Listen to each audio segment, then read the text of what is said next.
everyone, this is Grace Labajo-Regpala once again, and thank you so much for joining me today.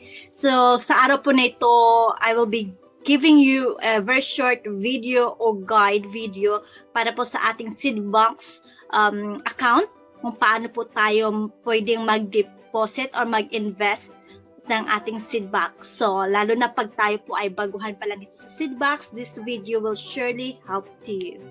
Kung bago ka pa lang po dito sa aking channel, please don't forget to subscribe, like, and share. Thank you so much. There are two ways for you to start your Seedbox account. First is you go to Rockbeer and ask them to open you a Seedbox account. Second is be an IMG member, just like what I am doing. So, ang kagandahan po kasi pag tayo ay isang IMG member is zero load interest fee po tayo sa lahat ng ating mga investments sa ating mutual fund. And of course, you can save more and you can really maximize your money on your investment. So alam natin that one way of diversifying our investment in mutual funds is through Seedbox. So now you are in my portal ng Seedbox at nasa dashboard tayo. And when you top up for your Seedbox, pupunta ka lang po sa inyong product and services. And then makikita natin dyan, we've got 4 options to invest. So one is Atram Alpha Opportunity Fund, and then Atram Philippine Balance Fund, and then Atram Philippine Equity Opportunity Fund, and Atram Corporate Bond Fund. So you have your freedom to choose which mutual funds na gusto mong investan. For today, ang gusto kong investan is yung Atram Philippine Equity Opportunity Fund. So i-click ko lang yan.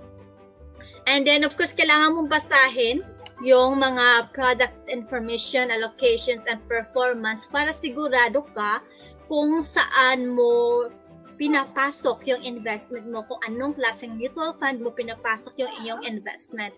After you read all of those, then punta ka lang dito sa gilid, sa babaan, meron diyang I have read and understand this package detail information, and then just click on it, and then click buy.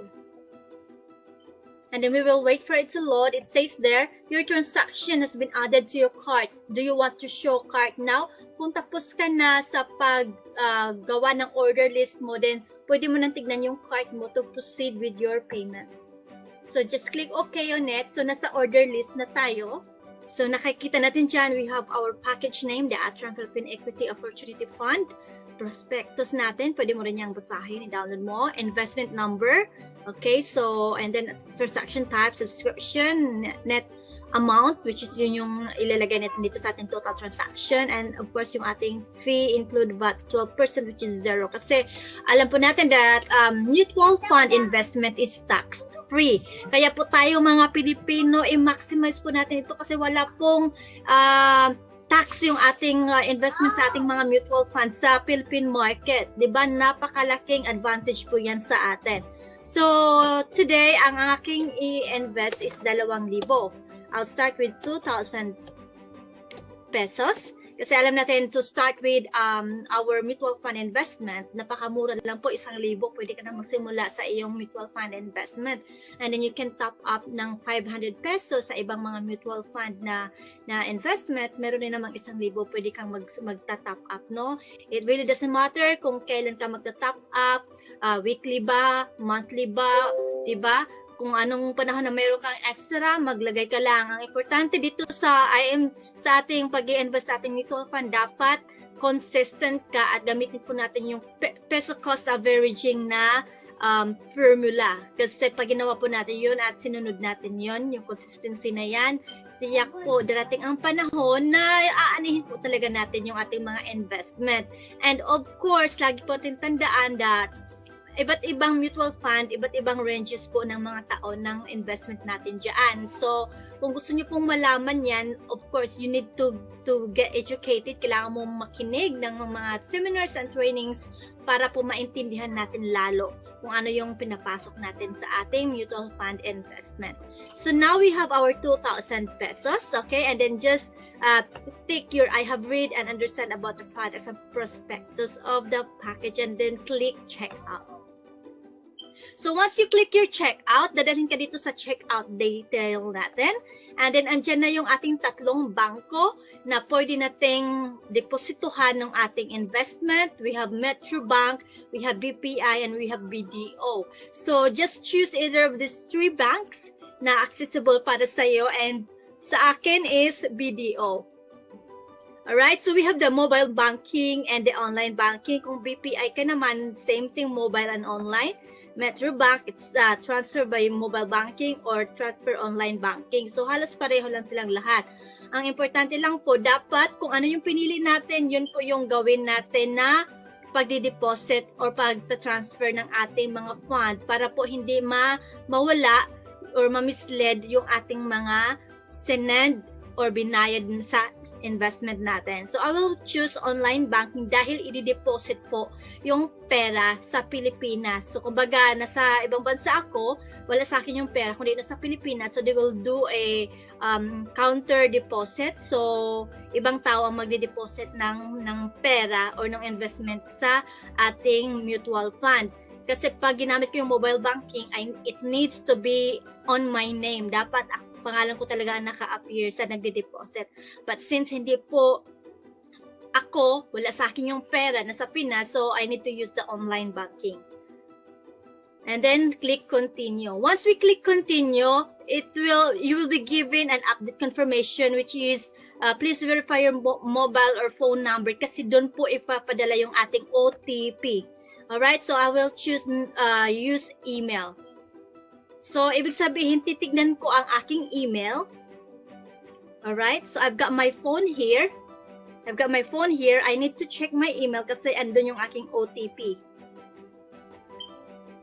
na ipapadala ng ating Seedbox. So, I've got the OTP here. So, I just need to type in my OTP in my laptop or kung ano yung gadget mo na ginamit mo sa iyong pag-i-invest. Right. Mali pa tayo, ano? Right. 9, 4, 6, 9, 0, 5. Right, that's it. And then confirm. Once you've done the confirmation, then it is currently the weekend. Ibig sabihin, dahil Friday ngayon ng gabi, so basically, weekend na sa Pilipinas and there's no working hours on a weekend. So, ibig sabihin, Monday pa po ito mapaproseso and that is totally fine. Just proceed yes. So, kung ikaw ay nag-invest during the weekdays, then the following day, mapaproseso na ang iyong investment dahil weekend ngayon. So, ibig sabihin, I need to wait till Monday para maproseso yung aking investment na dinagdag. So, ayun na. Lumabas na dito sa atin yung ating subscription summary, which is andyan yung total amount at kailan yung payment deadline natin. So, ibig sabihin po, kailangan yung pera na or investment na i-deposit or ginawa natin sa ating order list, maipadala, mai-transfer, ma-deposit na sa ating Seedbox account, okay, or the ATRAM, okay, andyan yung biller natin, ATRAM Equity Opportunity Fund Seedbox, maipadala na sa kanila on or before February 15. Otherwise, maka-cancel po yung ating order list sa ating Seedbox. Okay, sa ating transactions. So, it needs to reach the Seedbox account be on or before February 15. Depende po. Sometimes they will give you 3 days maximum to do that. Okay? Kasi nangyari na po sa akin yan. I missed the deadline. So, hindi ko siya napansin nung una, but then I've learned from it. So dapat po lagi natin tandaan, you shouldn't miss the deadline ng iyong payment. And then you have your reference number nakalagay diyan sa baba. Please input without the spaces. Ibig sabihin pag nag-deposit ka sa ATRAM or sa Seedbox, kailangan mong isulat yung reference number mo na walang spaces. Okay? And then once you've done your payment, then you need to send the receipt to payments at seedbox.ph. Okay? Ispadala natin yung ating resibo sa kanila, confirming that you've already paid, transfer or deposit your payment para po maproseso nila yung ating investment sa ating Seedbox account.